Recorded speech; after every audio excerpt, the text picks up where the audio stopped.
আসসালামু আলাইকুম। আমি ডাক্তার মোহাম্মদ শওকত আলী, কার্ডিয়াক সার্জন। আমি কনসালটেন্ট কার্ডিয়াক সার্জন হিসাবে বাংলাদেশ স্পেশালাইজড হাসপাতাল পিএলসিতে কর্মরত আছি।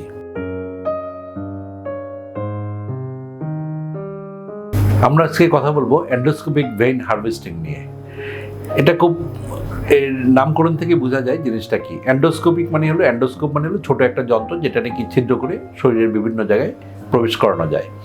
আমরা জানি যে আজ থেকে ধরেন প্রায় 30 বছর আগে যখন সাধারণভাবে যে গলব্লাডার সার্জারিগুলি হতো বা পিত্তথলির যে অপারেশনগুলি হতো, আমরা কি করতাম, পেট কেটে, পেটের মাঝখান দিয়ে কেটে অথবা পেটের এই ঠিক রিব কেজের নিচ দিয়ে কেটে একটা 4 ইঞ্চি, 3 ইঞ্চি, 5 ইঞ্চি লম্বা ইনসেশন দিয়ে আমরা পিত্তথলির অপারেশন করতাম।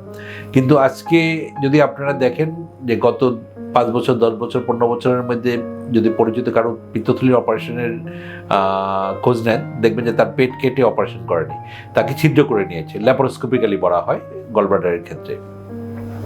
তো এটা হলো আসলে টেকনোলজিটা চেঞ্জ হয়েছে। আগে এখন আর কেটে করতে হয় না, ছোট ছিদ্র করে ওখান দিয়ে করা হয়। কেউ যদি এখন পেট কেটে করে তাহলে খুব এক্সেপশনাল এবং সেটা খুব স্পেসিফিক ইন্ডিকেশন থাকে যে কোনো জটিলতা হয়েছিল যেটার জন্য কনভার্ট করতে হয়েছিল, অথবা এমন কোনো গলব্লাডার ম্যাস ছিল যেটার জন্য এন্ডোস্কোপিক্যালি বা ল্যাপারোস্কোপি পারা যায়নি, এই ধরনের কথা বলা হয়।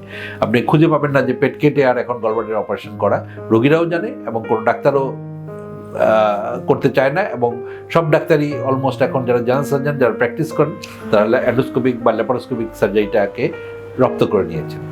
ঠিক এটারই একটা এডিশন আমি বলবো যে আমাদের কার্ডিয়াক সার্জারিতে এন্ডোস্কোপিক ভেইন হারভেস্টিং আমরা যেটা বলছিলাম। এন্ডোস্কোপ মানে হলো একটা ছোট যন্ত্র যেটা নাকি আমরা পায়ের মধ্যে প্রবেশ করাতে পারি। ভেইন হারভেস্টিং আমরা নিশ্চয়ই আগের ভিডিও থেকে জেনেছি যে আমাদের বাইপাস করার জন্য গ্রেট সেপারাস ভেইন বা পায়ের যে বড় শিরাটা থাকে, সেই শিরাটাকে আমাদের নিতে হয়, নিয়ে আমরা বাইপাস করি। হারভেস্ট করা মানে হলো ওঠানো আর কি। তো নর্মালি পুরো পায়েরটা চিরিয়ে পা চিরিয়ে আমরা এই ভেইনটাকে নেই। ধরেন প্রায় 2 হাত লম্বা, অলমোস্ট যদি আমরা বলি যে 70-80 সেন্টিমিটারের মতো লম্বা ভেইনটা হয়। মজার ব্যাপার হলো যে এই পুরো ভেইনটাকে আমরা 1 ইঞ্চি একটা দাগ কেটে হাঁটুর উপরে বা নিচে আমরা কেটে এন্ডোস্কোপ ঢুকিয়ে পুরো জিনিসটাকে, ভেইনটাকে আমরা হারভেস্ট করতে পারি। এটা আমি বলবো যে কার্ডিয়াক সার্জারিতে যত রকমের নতুন ডেভেলপমেন্ট হয়েছে, এটা একটা মডার্ন ইনোভেশন। তো এখানে আমরা যেটা করি যে একটা টেলিস্কোপ নেই, টেলিস্কোপটাকে ওই হাঁটুর উপরে বা নিচে আধা ইঞ্চির মধ্যে একটা ইনসেশন দিয়ে ওখান দিয়ে প্রবেশ করে মনিটরে আমরা দেখি, ওই ভেইনটাকে দেখে আমরা ভেইনটাকে উপরে নিচে ওটাকে সেপারেট করাই, ওর ব্রাঞ্চগুলি থেকে ডায়াথার্মি আছে, ডায়াথার্মি থেকে আমরা করে কেটে ওটাকে আইসোলেট করি। দেন পায়ের হাঁটুর নিচের দিকে যে একদম পায়ের গোড়ালি পর্যন্ত যাওয়া যায়, অলমোস্ট পুরো ভেইনটাই তোলা যায়। এবং দেখা গেছে যে অনেকের মনে বিভিন্ন রকমের প্রশ্ন থাকে, বা আমাদের কার্ডিয়াক সার্জন বা সাধারণদের অনেকের মনে আছে যে এই ভেইনটার কোয়ালিটি কেমন হয়।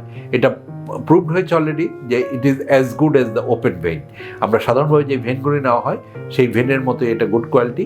এবং আমাদের যে আমরা সোসাইটি, যেই কার্ডিয়াক সার্জারি, যেই আমেরিকান হার্ট অ্যাসোসিয়েশন, এই যে সোসাইটিগুলো, এগুলোতে রিকমেন্ডেশনে বলা হয়েছে যে endoscopic vein harvesting should be the primary choice, যে এটাকে ভেইনটাকে হারভেস্ট করতে হলে এন্ডোস্কোপিক্যালি তোলাটাই ওরা 1 নম্বর চয়েস হিসেবে দিয়েছে, যে ওভাবে তুললে পরে রোগীর জন্য অনেক ধরনের জটিলতা থেকে মুক্তি পেতে পারে।